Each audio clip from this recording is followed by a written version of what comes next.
السلام عليكم ورحمة الله وبركاته. ازيكم عاملين ايه؟ يا رب تكونوا بخير. النهاردة هنعمل مع بعض الكريب. يلا بينا على التحضير. جبت الخلاط وحطيت فيه كوبايتين من المية. النهاردة هنعمله اقتصادي ولا بيض ولا لبن.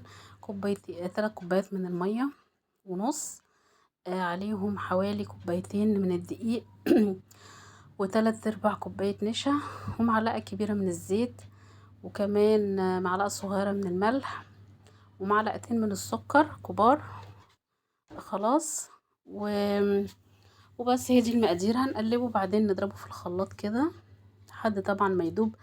ممكن نعمله على ايدينا لو عايزين، يعني بالمضرب اليدوي، بس في الخلاط بينعم احسن.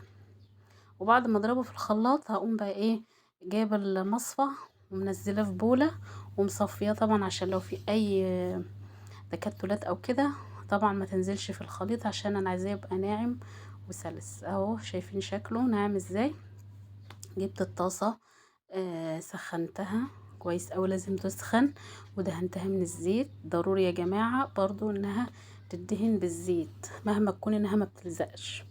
لازم بين كل كام واحدة كده 2 3 ندهن بالزيت. خلاص. هنا بوريكم كنت بصب الخليط بتاع العيش ده في الطاسة، ولو في فراغات بملاها برضو، باخد من السائل ده واملاها وايه ازودها، يعني الحتت الفاضية دي، بحيث ان الرغيف يبقى عندي كله متساوي وما فيهوش اي قطعات. يعني الموضوع سهل وبسيط. وقلبته على الجنب التاني. انا هعمل معاكم كذا رغيف تشوفوني بعمله ازاي. بص شكله ما شاء الله طري وجميل ازاي.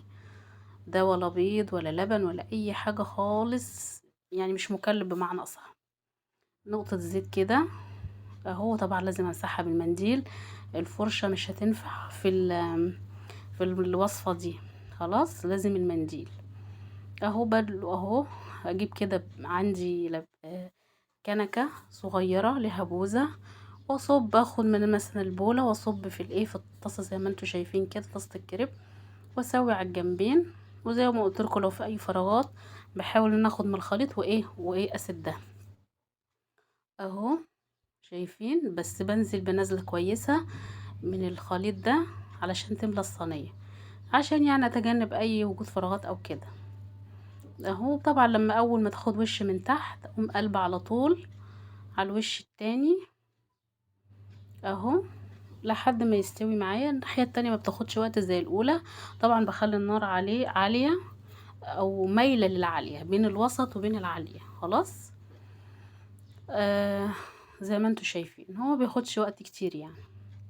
طعمه تحفة جدا يا جماعة، طعمه حلو قوي رغم ان هو ولا فيه لبن ولا فيه بيض، بس طعمه خطير بجد يجنن. اهو شايفين بيتنفخ ازاي، ورغم ان ولا فيه بيكنج باودر ولا خميرة ولا اي حاجة تخليه يخمر. اهو زي ما انتوا شايفين بدهن كده. هي نقطة الزيت من اول مرة دي بدهن بها ايه الطاسة كل مرة. خلاص زي ما انتوا شايفين. جبت بقى ايه هنا العيش، وابتديت ان انا ايه احشيه. انا بحشيه على البوتاجاز، احط الجبنه وبحط الحشو اللي هو الفراخ. انا عملتها معاكم قبل كده البانيه، وحطيت الكاتشب، بس بوريكم ان هو ناشف جدا ومقرمش جدا جدا.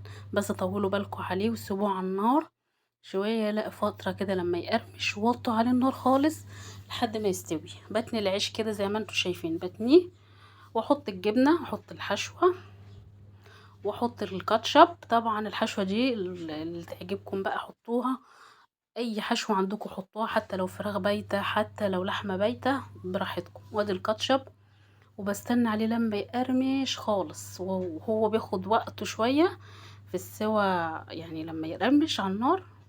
بس ما تستعجلوش عليه. حتى تلاقوني وانا بقفله بصعوبه لانه كان مقرمش جدا جدا. خلاص بجد عمايله ممتعه وجميله. انا طبعا هوريكم كام واحده عشان انا بجد مبسوطه من شكله، يعني من النتيجه اللي انا وصلت لها في الكريب.